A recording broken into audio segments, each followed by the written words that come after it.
जैसे माँ प्यार करती है ना, वैसा कोई नहीं प्यार कर सकता, वरना फूंक मारने से कौन सा ज़ख्म भरता है। इनकी बाहों में जन्नत और बातों में खुदा होता है, क्योंकि माँ को सब पता होता है। अस्सलाम वालेकुम ऑल फ्रेंड, क्या हाल है? ठीक ठाक है, उम्मीद करती हूँ सब खैरियत से होंगे। और थैंक यू सो मच। सबसे पहले तो मेरी वीडियो कल की बहुत पसंद आई, आप लोगों को बहुत शुक्रिया, बहुत सपोर्ट किया आप लोगों ने। और बात हो रही है माँ के ऊपर, समझ गए होंगे कि आज जो है ना मुझे मेरी माँ बहुत याद आ रही थी, क्योंकि माँ जो है ना एक बेटी की दोस्त होती है और बेटी माँ की दोस्त होती है। तो बस आज जो है ना मुझे अपनी वालदा की बहुत याद आ रही थी, क्योंकि मेरी वालदा आपको पता है, पहले भी एक व्लॉग में बताया था, बहुत दूर रहती है। और मैं उन बहनों से कहती हूँ, माँओं से कहती हूँ, उन बेटियों से कहती हूँ और बहनों से कि जिनकी माँ बाप नज़दीक हैं, प्लीज़ जाया करें, उनके साथ बैठा करें, उनको टाइम दिया करें, गुजारा करें, उनके साथ वक्त गुजारा करें। क्योंकि माँ बाप की मोहब्बत जो है ना बहुत अजीम है दुनिया में, उन जैसी मुखलिस कोई मोहब्बत कर ही नहीं सकता आपसे मेरी प्यारी बहनों।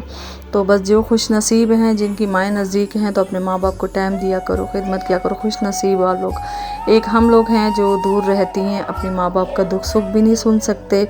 और अपने माँ बाप जो हैं हमारे, वो पूरे हमारी भाभीयों के रहमो करम पे होती हैं। बहुत सी ऐसी अच्छी भाभियाँ होती हैं जो हमारे माँ बाप को अपना माँ बाप समझ के खिदमत कर रही होती हैं, उनको अच्छा रख रही होती है। लेकिन बहुत सी ऐसी होती हैं कि जो उनसे बात करना भी गवारा नहीं करती, एक वक्त का खाना देना भी अच्छा नहीं समझती, सास ससुर को हर वक्त बदमस्की चिक चिक घर में रखती हैं। तो बस मैं यही कहती हूँ, जो बेटियाँ अपने माँ बाप के नज़दीक हैं वो जाया करें, माँ बाप का दुख सुख सुना करें, क्योंकि अब वो इस हालत में बुज़ुर्गी में हैं, तो हमारी बेटियों की उनको बहुत ज़्यादा ज़रूरत होती है।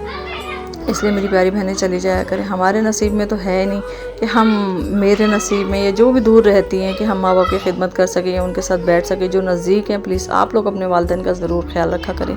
तो मैं बना रही थी यहाँ आलू चावल और चिकन डाल के उसमें, और जैसे ही मैंने जो है ना खाना बनाना स्टार्ट किया, किचन में आई। 3 बजे हमारी गैस जाती है, तो मैं 2 बजे ही किचन में आ गई थी। मैंने कहा जब तक हो जाएगा तैयार, 1 घंटा है। तो हमारी गैस चली गई, फिर मैंने सिलेंडर पे, हमारे घर की गैस चली गई, तो फिर मैंने सिलेंडर पे जो है ना ये बनाना स्टार्ट किया, आलू चिकन के चावल। तो पहले मैंने सारा गरम मसाला डाल दिया था, प्याज टमाटर, फिर शान का थोड़ा सा मसाला डाला, कुछ मसाले मैंने घर के डाले। और यकीन करिए ये चावल इतने मज़े के बनते हैं माशाल्लाह से, मेरे बच्चे तो बहुत ही शौक़ से खाते हैं माशाल्लाह से। तो इसलिए ये जो है ना फिर जल्दी से बन भी जाता है। मेरी ना कोशिश यही होती है कि मैं वही चीज़ बनाऊं जो मेरी बच्चियाँ शौक़ से खा सकें, सही है ना, आराम से जो है ना खुशी खुशी खा लें।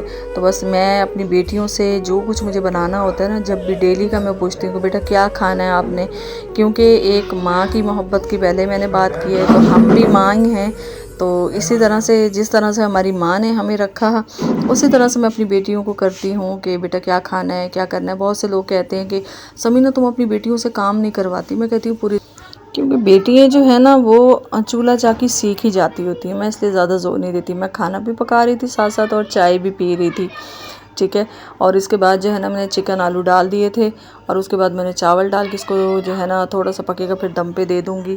और बेटियाँ ना है ना पूरी ज़िंदगी घर गृहस्थी संभालती हैं, काम करती हैं। मैं इसलिए अपनी बेटियों को ज़्यादा फोर्स नहीं करती कि उठो बेटा काम करो, वक्त के साथ हर चीज़ आ जाती है। हाँ, जब मेरी तबीयत ख़राब होती है तो मेरी बड़ी वाली बेटी माशाल्लाह से सारा घर संभाल लेती है, जब देखती है कि हाँ मम्मा की तबीयत ख़राब है। बस एहसास तो है ना, काम आना चाहिए, ये नहीं कि हम हर वक्त उनके जो है ना पीछे लगी रहूँ। मुझे नहीं अच्छा लगता, जो सीधी बात है अपनी बच्चियों के पीछे लगना।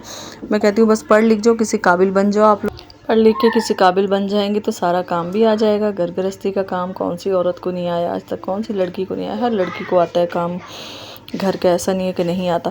तो मेरा खाना गया था तैयार हो, तो हम लोग बैठ गए थे दस्तरखान पे। मैं तो तशले के नीचे पतीला रखा और मैं लाके दस्तरखान पे बैठ गई।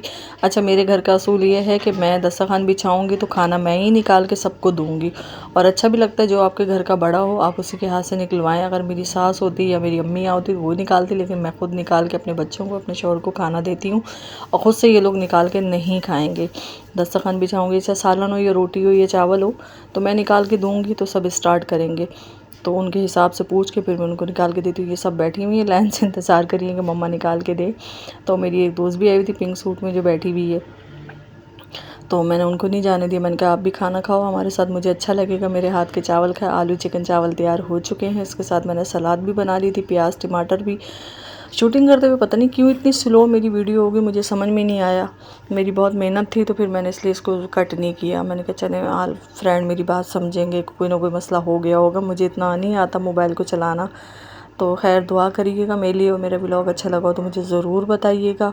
और अपनी दुआओं में मेरे प्यारे बहन भाइयों याद रखिएगा, ऐसे ही अपनी बहन को सपोर्ट करते रहिएगा, ठीक है। और दुआओं में याद रखिएगा। हम खा रहे हैं खाना, और आप लोग भी बस दुआ में याद रखिएगा, मैं भी आप लोगों को दुआ में याद रखेंगे। अल्लाह ताला हर मुसलमान का दस्तरखान ऐसे ही वसी रखे, आमीन सुम्मा आमीन। अल्लाह हाफिज़।